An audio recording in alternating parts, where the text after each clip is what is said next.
Hello from the Hilltop. Welcome to today's Alumni Career Services webinar, sponsored by the Georgetown University Alumni Association. I'm Sarah Smith, Senior Associate Director of Alumni Career Services, and I want to thank you all so much for taking the time to join us for today's webinar, Leveraging LinkedIn for Professional Success, presented by Hoya friend Hallie Crawford. Today's webinar had more than 500 registrants, and I'm so glad to see so many of you joining us live on the line today. Before we get started, I'd like to share just a few webinar tips and reminders. First, this webinar is being recorded and it will be made available to all registrants on our Alumni Career Services YouTube channel within 48 hours of today's broadcast. You'll receive the link to the webinar recording in a webinar follow-up email, which will contain a post-webinar survey for you to take, information on upcoming webinars, and more ways to stay connected with Georgetown Alumni Career Services. Hallie has a few polls for you all to take during her presentation. So when you see the polls launched out to you, please do just take a few seconds to respond. We really appreciate your participation in those.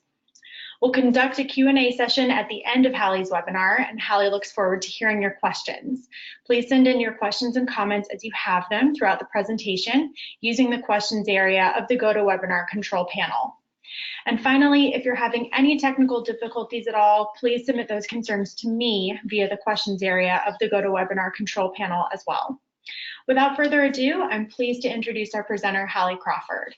Hallie is a certified career coach and national career expert based in Atlanta, Georgia. Her company, HallieCrawford.com, and teams of coaches have helped thousands of people worldwide identify and transition into their dream careers, effectively navigate their job searches, and enhance their performance at work.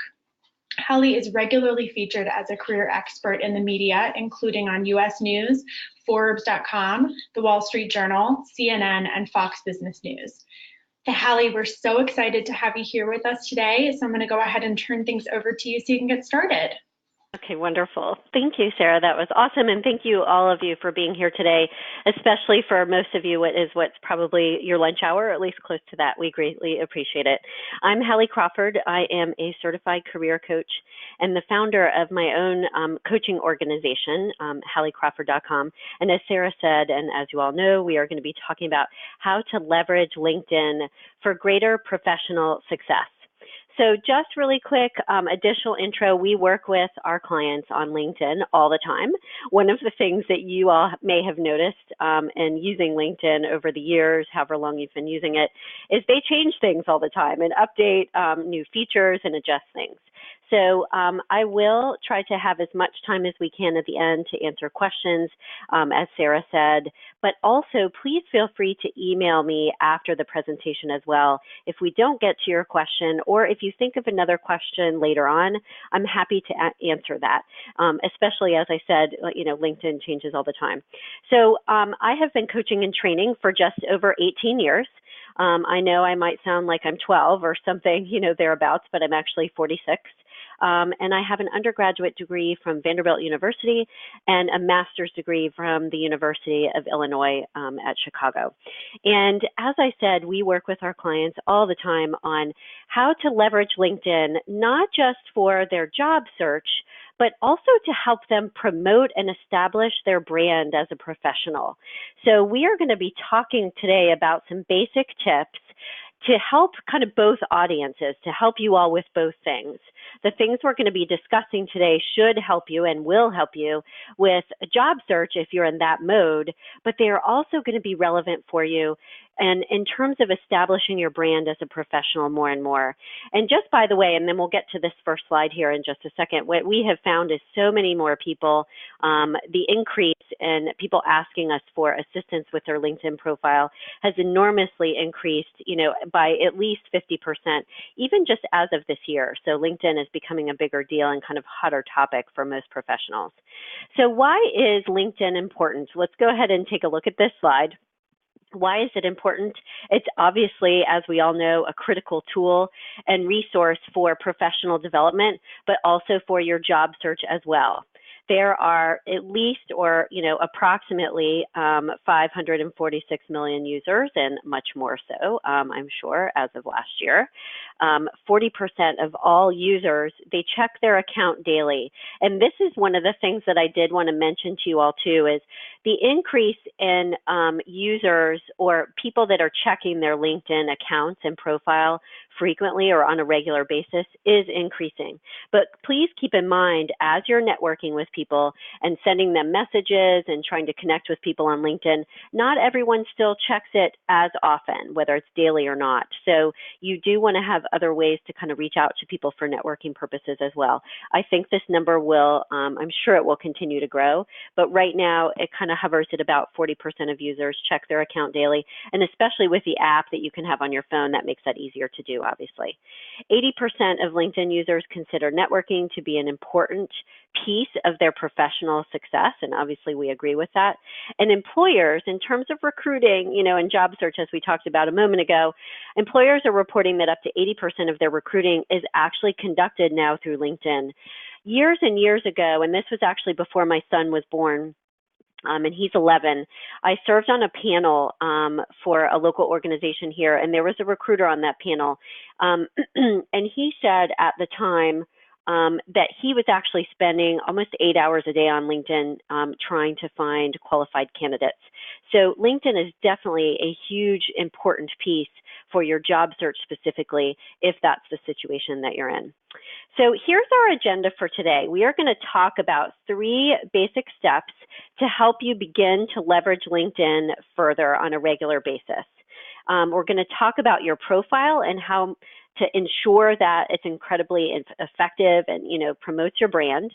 We're going to talk about making connections as number 2, and third, sharing valuable information and how to do that on LinkedIn in order to not just increase or expand your network, but also to establish yourself as a thought leader within your industry, which is something that I do through my organization or for my organization through LinkedIn enormously. So we have a very strong brand on LinkedIn based on the things that we're going to be talking about today.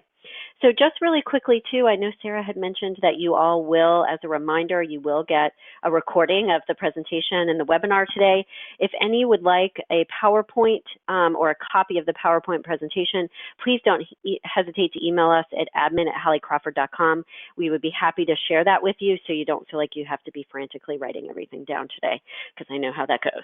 Okay, so the 3 essential steps that we want you to focus on in terms of leveraging LinkedIn is your profile, your connections, and sharing information. And I'm going to share just a little bit about each of these, and we'll go into greater depth with them in the subsequent slides here. And Sarah, at the end of this, will do the poll, so I'll prompt you closer to that time. So first of all, with your profile, 2 of the main things that you want to be thinking about are making sure that you have a professional, solid, good-looking profile picture. You also want to make sure that your summary statement at the top of your LinkedIn profile promotes and effectively sells and summarizes your brand. And the third thing that I want to add to this step here at the beginning about your profile is I do want everyone to have at least 3 recommendations. A lot of our clients are just starting to kind of get into that. It's important to not just gather recommendations, that's at the very bottom of your profile, but you also want to give them as well. And if any of you have, none, let's start with at least 3 like in the next few weeks. We actually, our company has about 40 on there at this point. I'm not expecting you all to have that many. I think between 5 and 7 is a good solid number to start with in terms of recommendations, and we'll talk about that a little more as we go today. So the 3 things, I'm going to add the 1 in terms of your profile is your picture, your brand, and recommendations at the bottom. Number 2, we're going to be talking about your connections, how to make new connections because you want to be doing that on a regular basis, sending and accepting connection requests and how to handle those effectively. And third, how to ask your network for help, how to do that in an appropriate way. And then finally, we're going to talk about sharing information. And what I mean in this section for today is writing articles and posting those on LinkedIn, how to participate in groups and how to handle that effectively, and then sharing posts as well. So first of all, let's do our first poll if we could, Sarah. How many of you have a completed LinkedIn profile? And what we mean by that is I have a picture, I have a brand, a branding statement inside my summary, and I have recommendations. That's what's going to qualify today as a completed profile. So if you could just share those results with us, please, that would be great. And then Sarah, when they're done, if you could just read them out loud to me, that'd be fantastic, because I can never find them on the screen. Sure thing. So the poll is open right now. If y'all will just take just a few seconds to respond, that would be marvelous. I'm going to leave the poll open for just a couple more seconds here, probably about 10 more seconds to collect responses. Perfect. That's awesome. Since we've got a lot of people, that's great. So these are the things, as you all are completing the poll, these are kind of the basic steps that if you're taking notes from today, you want to write these things down kind of as your baseline. These are the things I want you to start doing, and then you can get higher level over time. So Hallie, it looks like the results from our poll even split pretty much. So 49% of our listeners have a completed LinkedIn profile and 51% do not. Okay, good. Thank you for sharing. So pretty even split. Thank you guys for being honest. Appreciate that. And I feel like for both audiences, even if it is complete, you'll get some nuggets on how to leverage it further. And for those of you who feel like you need to work on completing, quote unquote, your profile, the basics that we're going to be starting with first, those are the ones you want to focus on right away. Think of what we're talking about today, everyone, as kind of step by step, that each step or a piece of advice builds upon the other ones, okay? So conduct the action items in the order that they're presented, because that will help you be more effective and not get overwhelmed with all of this. So first of all, in terms of your LinkedIn profile, you do need to have a photo, hands down, end of story. We have had clients in the past ask us, gosh, I don't want to have a photo because I'm concerned about it aging me, or, you know, for whatever reason, they're concerned about privacy. We totally understand that. However, adding a photo makes you 36 times more likely to get a message in the first place. You'll get more profile views if you take a look at this slide here. And profiles with a professional headshot, they get 14 times more profile views than without. So think about it this way, everyone. People connect with people. They don't connect with just a piece of paper.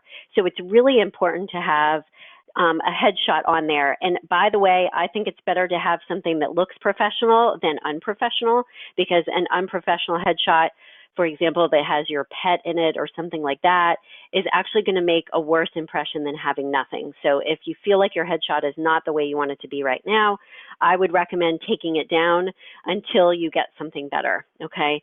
But people connect with people, you know, versus a piece of paper. So the headshot is really critically important, and they are going to be more likely to connect with you, accept your connection request, and even hire you if you've got that headshot.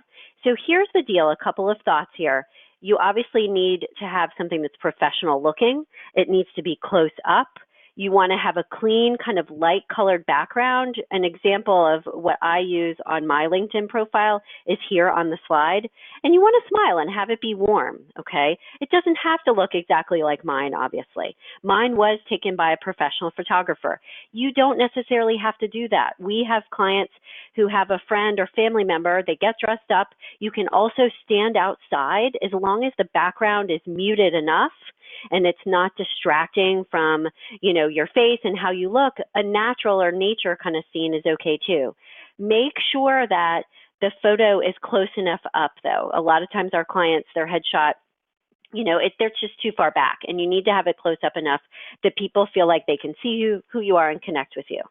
If you do use any kind of background image, and what I mean by this, not for your headshot, but on LinkedIn, as you all I'm sure know, there are, you've got your headshot and there's a background image behind you. Usually for the standard LinkedIn template, it's just a blue background. If you use a background image, which we actually do recommend, you don't have to do it, but it's a good idea to do it because it can help you stand out. Some of the ideas for that could be the logo of your organization. It could be like a nature scene or something that's, again, light colored and doesn't distract from your headshot. It could be something like that as well, or it could be another image or icon or something that's relevant to your industry. So in addition to your headshot, the background that you have on LinkedIn, we do like people to have something that is a little bit different, again, to help them stand out. but we want it to add to your profile, not detract or have it be the main thing that kind of sticks out. We want it to enhance, but be kind of there in the background, okay? And keep in mind when you're working on kind of your banner, which includes the background and your headshot as well, that your profile picture, it's the first impression that people will have of you. So once you take that headshot and put it up there, get an opinion from friends, family members, coworkers, former coworkers, whoever, to get a sense of, okay, what's the first impression that you have of me when you see that banner at the top, okay? So let's take a look at our next slide here, and we also want to talk about your brand and making sure that you have a branding statement inside of your summary that's at the very top of your LinkedIn profile. So your personal brand obviously represents the value that you're able to consistently deliver to those people that you're serving, okay? And every professional should have a professional brand, but unfortunately, statistics show that most people do not. Less than 15% of business leaders have a solid brand, and less than 5% are consistently living by their brand. So where we want you to have this branding statement is inside your summary, which is the first section that comes below your photo where you can enter text. Your branding statement doesn't have to be the only thing there, okay? So we encourage you to have your branding statement, which could also be considered kind of like your elevator speech. It can be very similar to that. But we also encourage you inside of that summary, just by the way, we encourage you to have a little bit of personal information about why you enjoy and are passionate about your industry, why you got into the industry that you're in the first place. So with LinkedIn, by the way, versus your resume, you can use first person on LinkedIn. It can be a little bit more personal, and you can speak about, again, you know, what you enjoy about what you do, why you got into it. If there's like a personal story behind that, that's acceptable, and it actually helps people connect with you even more. So the summary should not just be your branding statement and that's it. It should also have a quick summary of your skills and your strengths, as well as a little bit of personal detail about you and your connection, so to speak, to your industry. Let's talk a little bit more about your branding statement, which should be the first thing that comes at the top of your LinkedIn summary. So one of the tools that we use with our clients to help them understand and really determine fully what their professional brand is we use our ideal career model that's shown here on the slide, okay?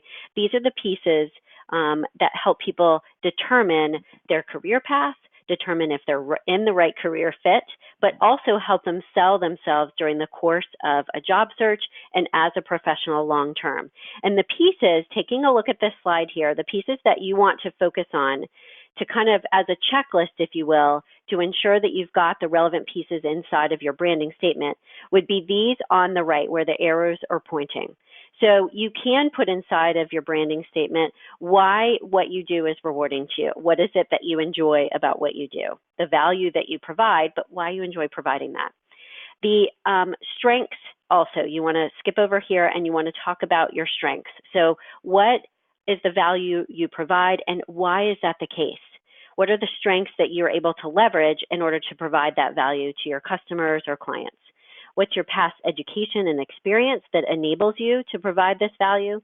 And finally, we do encourage people to not just have, okay, here's my list of strengths and skills and education, why I'm qualified to deliver these results, but we also encourage professionals to talk about their soft skills as well. So if you have strong leadership skills, if you're more, for example, introverted than extroverted, and that enables you to, get to know clients very well one-on-one, for example, if you are more detail-oriented or if you're more of a big picture thinker, we encourage you to use and add elements to your branding statement and your summary that speak to your personality type, that are those more intangible elements of who you are as a person and as a professional that actually kind of completes the picture of why you bring that value to the table. So it's not just about the tangible things of past experience, everyone, but it's also about those soft skills. So you want to put the hard skills down, but also those soft skills as well, because that helps kind of enhance your brand, okay? So in terms of your branding statement on your profile, your branding statement should be comprised or composed of three parts. Who do you serve or provide value to? What unique value do you provide to that audience? And how do you deliver those results? And what are the results that you provide? Okay. So you want to make sure that your branding statement, as we've said already, is on your LinkedIn profile. But one of the things that we highly recommend as much as possible, and this is just like you would on your resume, as much as possible, you want to include measurable results. So we would encourage you, if you can do so, include measurable results in your summary statement as well as under each job description, okay? And what we mean by measurable results is, because for some of you, you'll be able to do that a little bit more easily than others, as much as you can use numbers. So even if you can't say, I raised, $5 million for this campaign, if you can say you managed a team of 10 people and they were overseas in 6 countries or whatever it was, as much as you can, include measurable results, stats, and statistics or facts about what you have done, and include these in the summary statement because it will make it more compelling and powerful. Consider doing that. Actually, we do want you to do that inside of all of your job descriptions as well. So keep in mind that I know, a lot of times people will say, well, I can't always include a measurable result. It doesn't always have to be measurable in the way that you're thinking of it. It can be measurable in terms of the number of people that you worked with, or projects that you managed, or client accounts that you managed at whatever time all at once. So put numbers in there as often as possible. So in terms of your branding statement, you want to have the who, the what, and the why. And then going back for just a second to what we talked about a moment ago with the ideal career model, talk about why you enjoy, what you do, what your values are, and how they align with the organization where you work, or how they align with your industry, what your goals are long-term in terms of your career path. And as we talked about before, your experience, your education and strengths, why you're qualified, and how those would relate to your long-term goals, okay? Here's an example at the bottom of the beginnings of a branding statement. So this would be put in this person's summary statement, and they can add to it with the other things that we've talked about already. So web developer with extensive experience in wireframing and coding, interactive websites and mobile apps for the startup world with a number of remote teams, who enjoys the fast-paced environment of tech industry and being part of pioneering teams. With this person, the way that I would adjust and improve this summary statement is how many years of experience, and add that if it's impressive, okay? If it's not, and you don't have extensive experience, it's okay to just say the extensive experience. You want the numbers to be impressive, okay? And then the second thing I would say here for this one to improve it would be how many remote teams have they worked with, and in what locations, in case they were all over the country or all over the world, because that can show that diversity of being able to manage diverse teams, okay? And the rest is perfect as is, but this person would need to add these measurable results as much as possible to enhance this just a little bit more, okay? Now, the second example here that we wanted to give you is, this one is a little bit more for someone who is, a recent grad just out of school and is looking to, land their first job. So this example here speaks to why they're interested in their industry. So this can give you an example of talking about what that passion is and the interest is, that you can kind of get some ideas from in order to add that to your summary as well. We do really feel like that's an important piece because, as you can imagine, employers want people that are interested in their job and are passionate about what they do. So this explaining why you have an interest or a background or a history related to the industry and why you're in it can be a really important piece to your profile that can help you stand out from the crowd, okay? So finally, with your profile, after you've drafted it up, you want to make sure that you finalize it, and here are some kind of final tips here that you want to consider, okay? And this is, again, with your summary primarily. The summary at the top, like we said before, it can be more personal, it can be first person, and you can reference your passions and your interests like we discussed. The second thing that you want to make sure of, and this goes for people that not just are in job search mode, but also just looking to become, establish your brand more in your industry and be thought leaders, you do want to use keywords within your summary and within your profile throughout that employers or recruiters would look for, or even colleagues for networking purposes.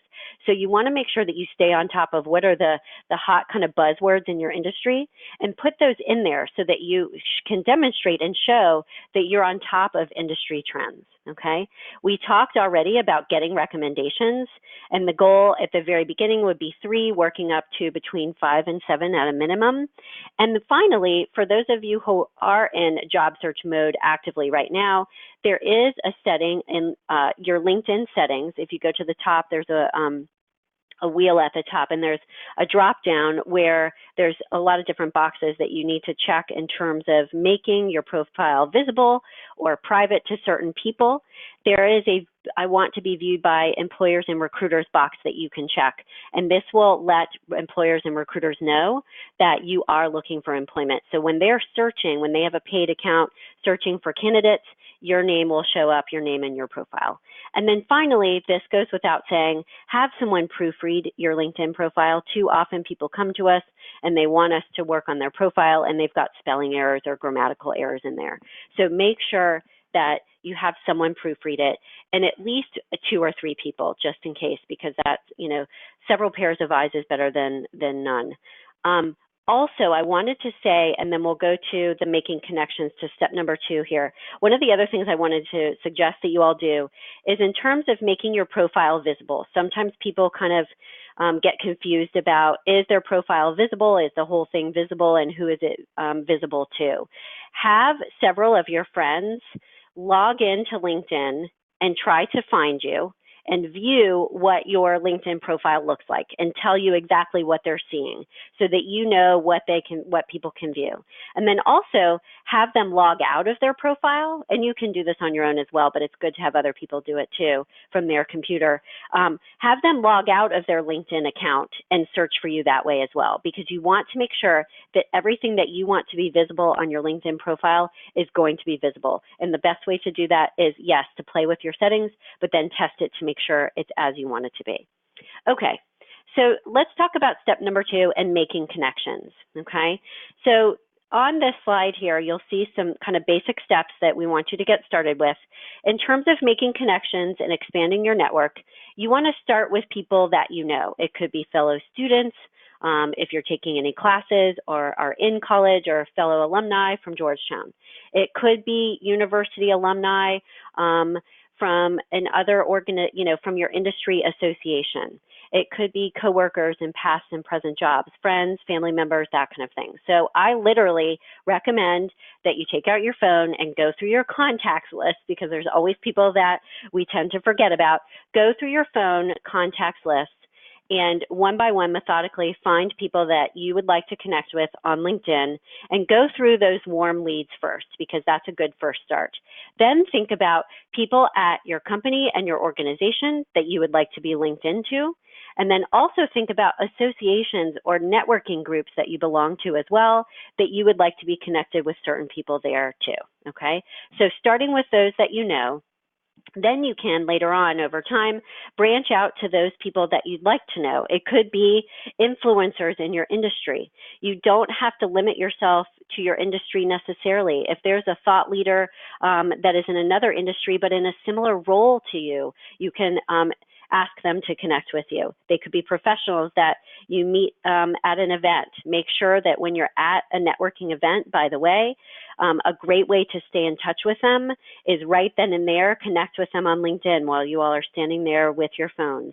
If for some reason that's not an option, make sure that you are in control and get their business cards so that you can connect with them and you're not leaving it to chance whether they will connect with you. Okay, so a couple of things about making connections, and then we'll get to the next slide here.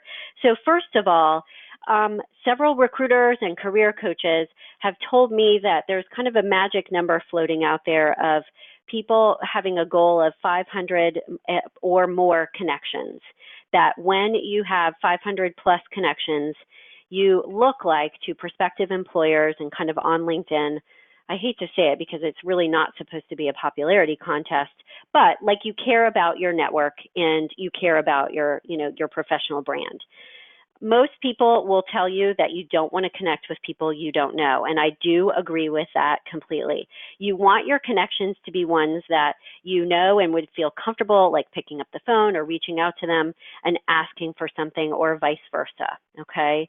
So that is the ideal. But if someone reaches out to you that you don't know, and they are reputable, and they do look like someone that is within your industry that you would like to keep in touch with for whatever reason, and you feel that you could help them or vice versa down the line, it is okay to connect with them.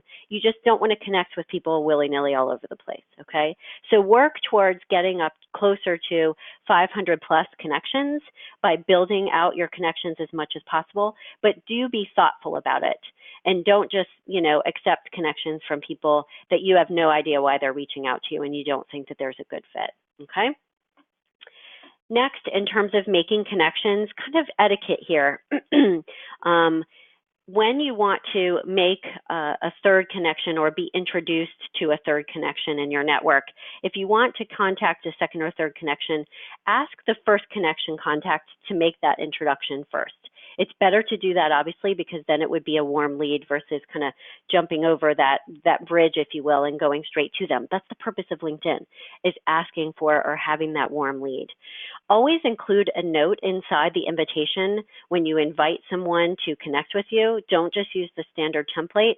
And Sarah, if we could get this second poll started, that'd be great. How many of you have included or are sure to include a note with an invitation to connect on LinkedIn? That's our second poll here, okay? Always include a note. Let them know why you want to connect with them. So especially if it is someone that you don't know, and this would be a cold connection, you want to be very thoughtful and mindful about what you say to them so they don't block you on LinkedIn.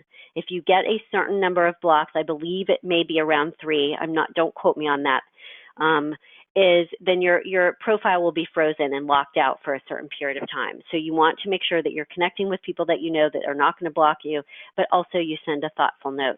By the way, as you're completing the poll, on the phone app version of LinkedIn, it does not give you the option when you send an invitation to someone, it doesn't give you the option to include a note. So if it's really important for you, because it's someone that you don't know, if it's a friend and you're standing right there with them, okay, click it and it's fine. Or, a networking connection. But if it's very important for you to include a note, wait to send that invitation till you get back to your computer. Okay, Sarah, love to see the results. Sure, Hallie. So it looks like 56% of folks said that they do include a note with an invitation and 44% do not. Okay, so thank you for sharing that, everyone. We want everyone to include a note, absolutely positively, except, as we said, if you're standing there right in front of the person and you're saying, hey, let's connect on LinkedIn, or if it's someone you know really well, a close friend or family member where you can get away without it, that's totally okay. But otherwise, make it your practice to send that note. Because especially if you're, for example, standing at a networking event and you connect with someone right then and you don't have the opportunity to send the note, you're going to want to send them something afterwards anyway to say, thank you for, connecting with me on LinkedIn. I'd love to speak with you about XYZ, whatever that follow-up would be, okay? How to send that connection request, let's talk about that for just a moment to piggyback on what we just said a moment ago. You don't want to send the default message because, as we said, they may not remember you if there are a lot of people that they met at the event. So you also want to reference how you met them, okay? And what the connection was, something that was memorable about them, and ask them something, or reference something personal that you all talked about, because that shows also that you were being very thoughtful and mindful and you were paying attention. And if you send just the default message, it's much more likely, obviously, that someone's going to ignore that, okay? Here are some examples, 2 examples at the bottom of this slide here that you could use instead of the default message on LinkedIn, especially if it's someone that you didn't just meet at a recent event. That would be for this first one here on this slide. I recently read your article on this. I appreciate your point of view on ABC topic. I'd love to connect in order to stay in touch. When you're writing to someone, and also obviously when you're talking with them at a networking event, you want to offer and let them know, if there's any way I can help you, please don't hesitate to ask. So remember, networking is a two-way street, and you want to offer assistance to them as well. And then second here, the second example here, if you did meet them at an event, I enjoyed meeting you at this event, liked, to keep in touch this way. If there is a follow-up action item, though, that you all discussed, I would put that inside of this message right away so that you can continue to move the ball forward, okay? And especially, by the way, if you are in job search mode, and then we'll get to this next slide here, once you make this new connection, I would go ahead and do a search, a keyword search for like the organizations that you're looking to apply to, or keywords for roles that you're interested in, because with that new connection, now you're connected with or have a second connection to a lot more people that they brought to the table for you. So it's definitely worth kind of looking through their connections, so to speak, by doing a search after you've connected with each person, because that can give you additional connections that you could network with in terms of your job search specifically, okay? And in terms of accepting connection requests on this next slide here, you always want to reply to them, obviously, and make a decision one way or the other. If there's something that you'd like to ask them for, like, thank you so much for connecting, would you mind if, would you be able to make a connection or an introduction for an informational interview to this person in your network? Ask for whatever it is right away to keep the conversation going. And as we talked about before, only accept invitations from people either that you know, and I'm going to adjust this a little bit, either that you know or feel are reputable and that you could help, or vice versa. That is fair too, because now, because of that 500 plus limit, we do want to expand our network and have that be part of our goal, okay? So how to keep up with your connections on a regular basis. So this starts to speak to establishing your brand within your industry a little bit more, and demonstrating and showing that you're a thought leader within your industry, okay? So there are, as you all know, I'm sure, LinkedIn notifications for professional achievements. You can post a status update. There's lots of different things. It's become a little bit more like Facebook in a way, where you can share status updates, you can post videos, you can post articles that you've published, images, put different things on LinkedIn, which makes it a lot easier to stay in touch with your network.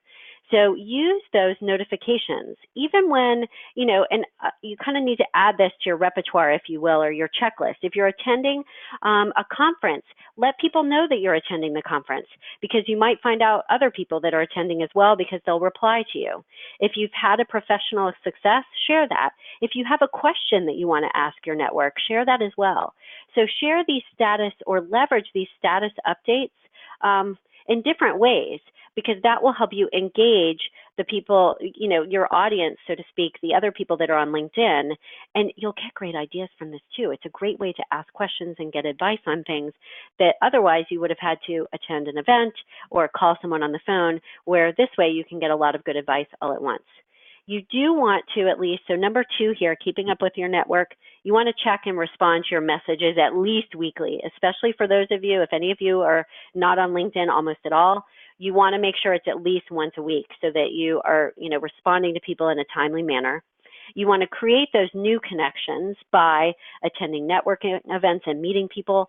I would have like a calendar kind of checklist, if you will, or task item to remind you to do a quick search for connections on LinkedIn. And remember that every time you meet someone new or connect with someone new, whether it's in person, professionally, or personally, you want to connect with them on LinkedIn. So keep this top of mind, and make sure you have the app on your phone so that you can do this easily. We do recommend that over time you join LinkedIn groups, and we're going to talk about that a little bit more in just a few minutes here too. And then finally, we discuss getting recommendations, but also writing recommendations for others as well, so that you demonstrate and show that you give also. Make networking a part of your weekly schedule, and LinkedIn is part of this.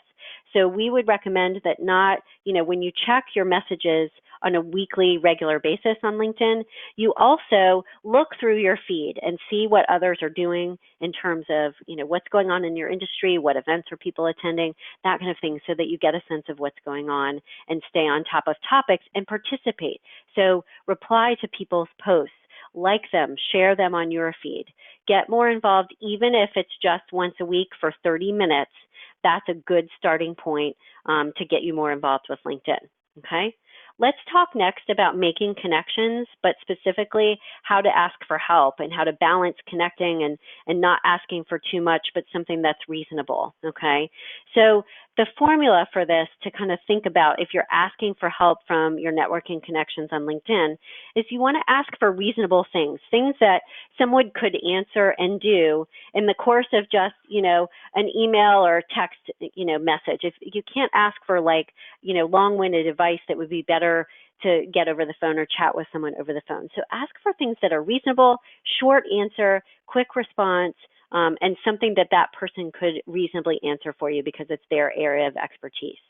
Make it convenient for them. So for example, if you are asking for time over the phone to conduct an informational interview, to get more information about the job that they're in, or, and this could be specifically for your job search or working at that organization and what it's like, give them times that you can talk right away so you guys don't have to go back and forth about it.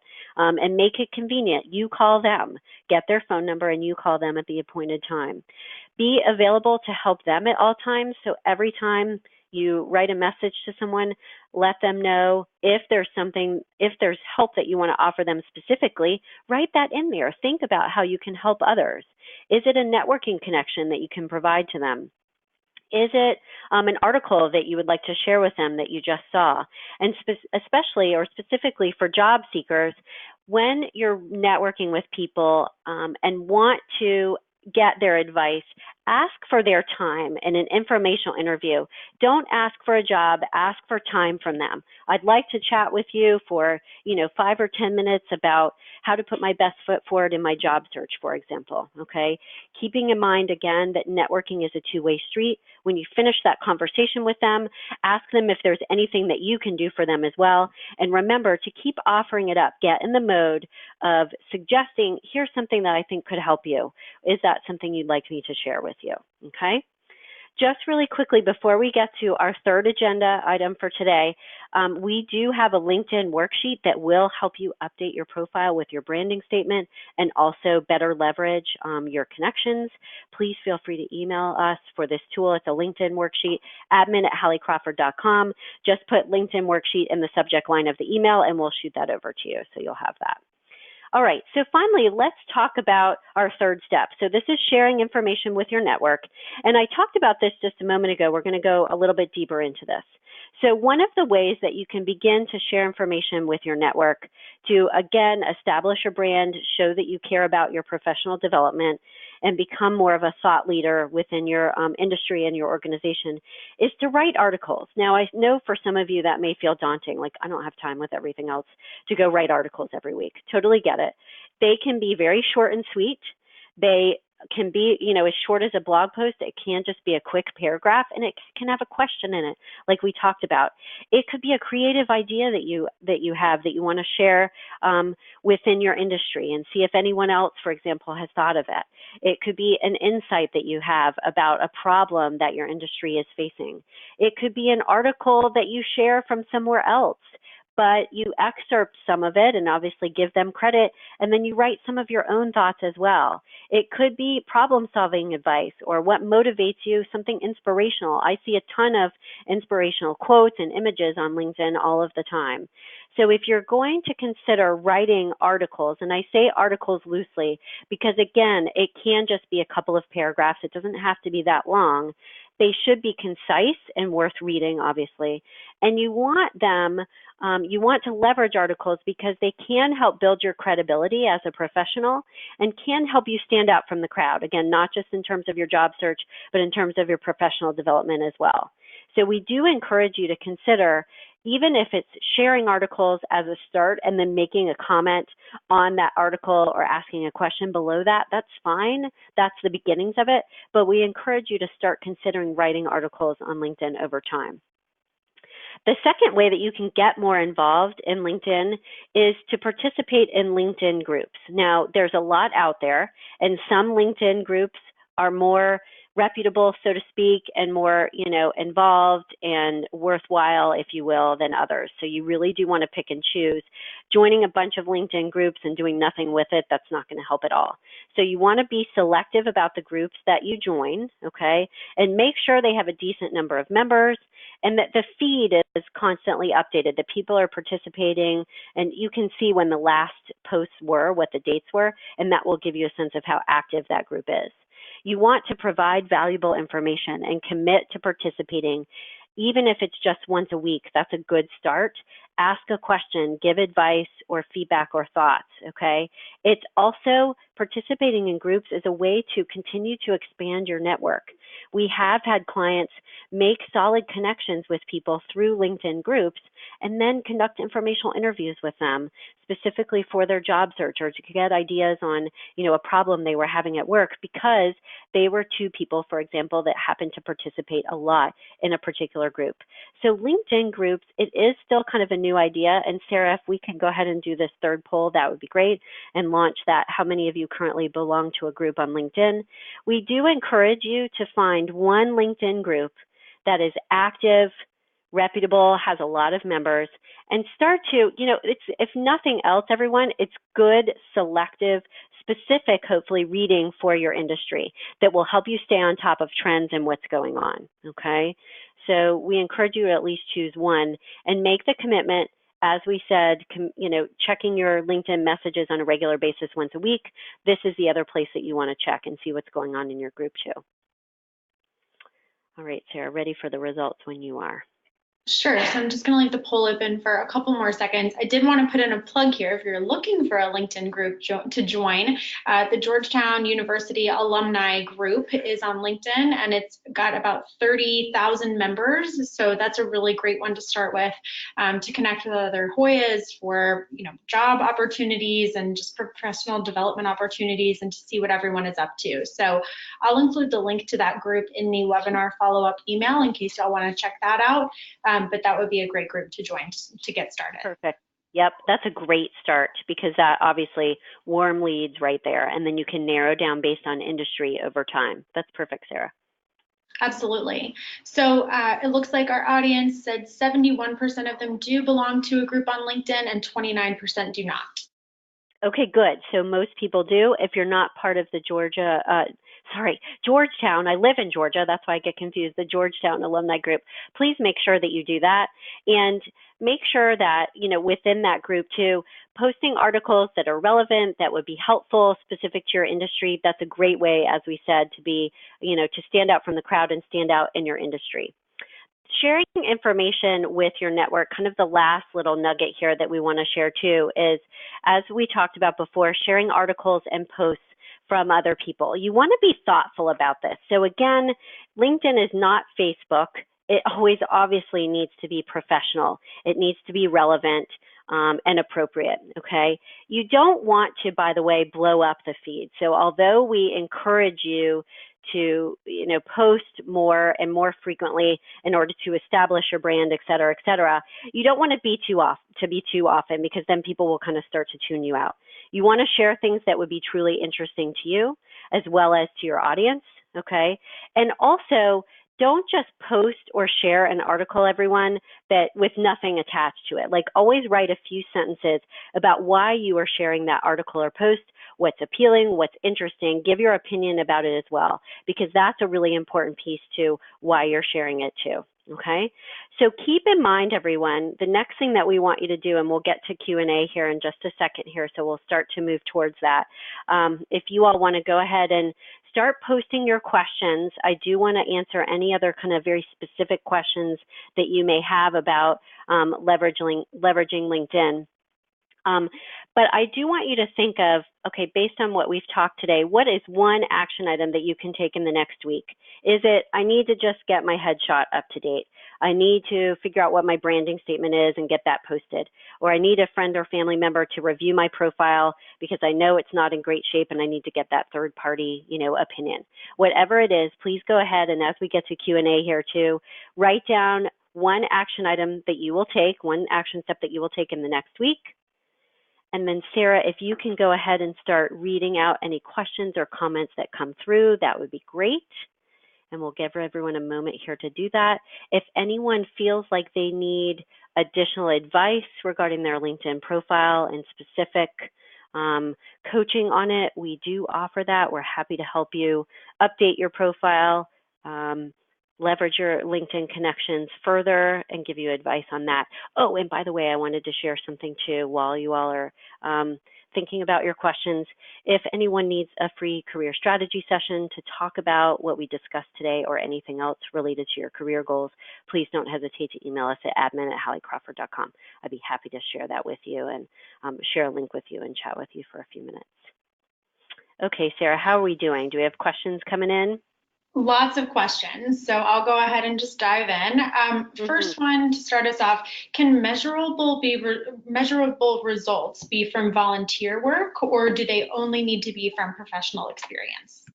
It can, as long as you're clear about what it was. So I would absolutely include measurable results for anything that you've done, including volunteer work.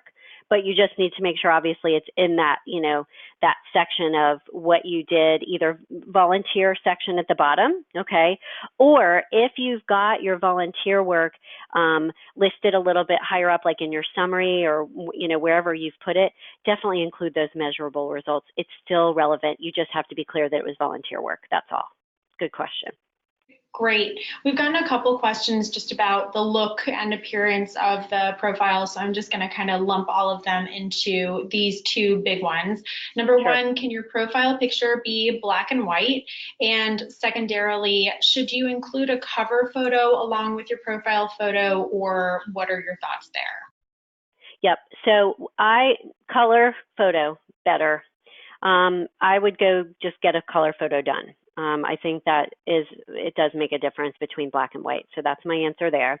And the cover photo, I do suggest it. That's a little bit like what we were talking about at the beginning, where you have a background image behind your headshot. We do recommend that because it does help you stand out as opposed to just having the kind of generic blue LinkedIn background. But this is where we had talked about having something that is either like relevant to your industry, like if you're in construction, let's say, it could be a construction site, background, but you want to have the tone or color of it be a little bit faded so that it's not detracting from your headshot. So we do suggest something. It could be kind of just a gentle, quiet nature scene, but again, just make sure it's not like people don't want to stare at that versus looking at your headshot. Hopefully that answered that. Awesome. Yeah, that's great. Thank you.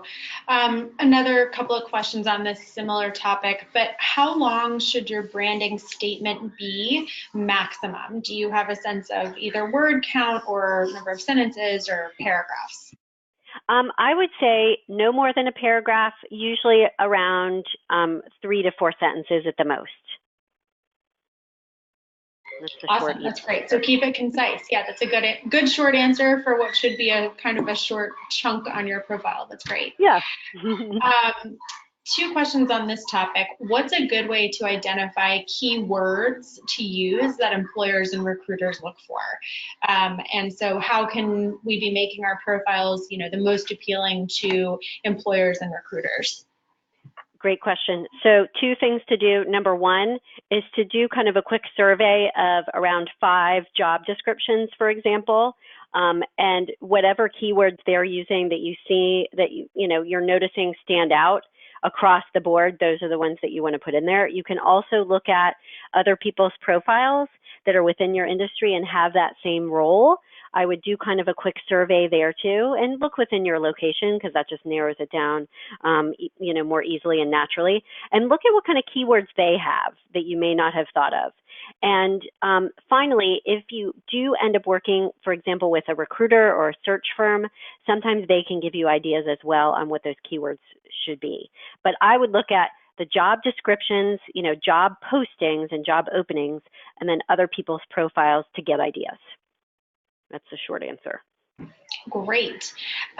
In terms of looking at connections and the number of connections that you have or that other people have, a couple questions here. One, is it okay to, or do you recommend ever sort of going through and doing a cull of connections, let's call it, disconnecting with people who maybe you don't have any affiliation with anymore, you connected with them at previous jobs, removing those connections, or perhaps you accidentally connected with someone who you no longer want to be connected with. Do you ever recommend kind of culling out or decreasing the number of connections you have purposefully?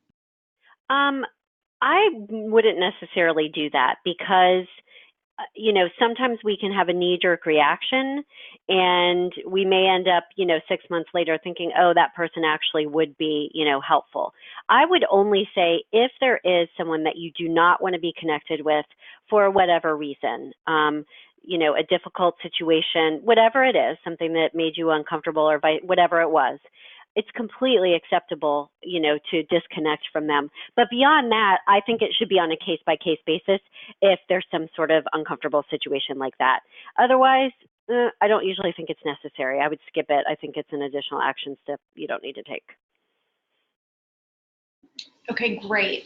And then this is actually an interesting comment, so I'll just share it. I usually, Sure. This person says, I usually prefer connecting with people who have fewer than 500 connections, as I believe that they appear more selective.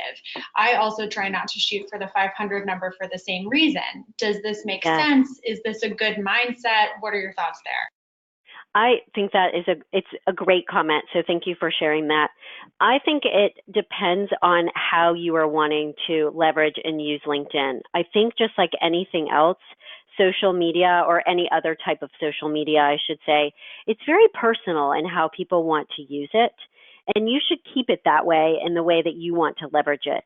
So for you, for example, the person asking this question, if you are not in job search mode and your goal is for, right now, not to connect with a ton of different people because either you're not in sales and that's, not your job and what you're trying to do, or you're not in job search mode, and it is better for you personality-wise and for your particular goals right now to connect with people that have fewer connections, that is completely fine.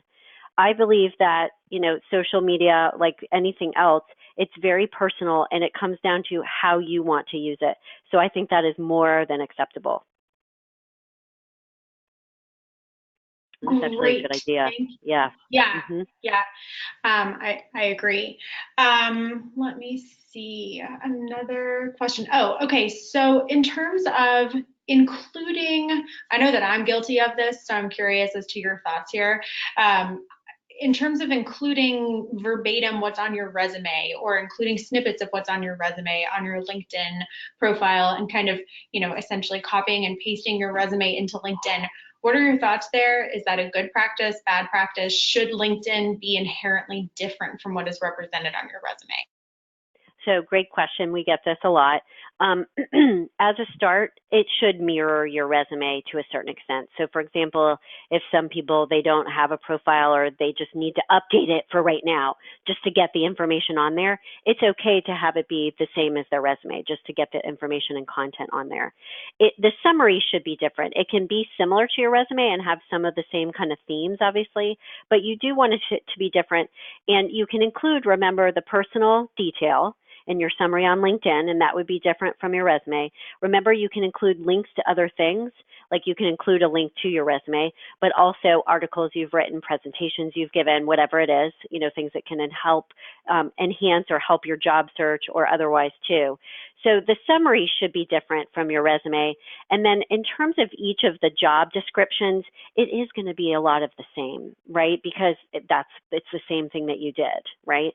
So I think with the job descriptions in particular, it is okay if there's, if it's pretty much the same on your resume. You will have a little bit more room on LinkedIn versus a resume. We try to keep it to either 2 or 3 pages, right? So there is more room on LinkedIn that you could put more accomplishments on there. So the way that LinkedIn may be different under each of your job descriptions is you may have more accomplishments. You can link to things, that kind of thing. That's how it could be different there. But beyond that, it is okay if it mirrors your resume for the most part. Because it's your work experience. It's the same thing. So hopefully that. Great, thank you.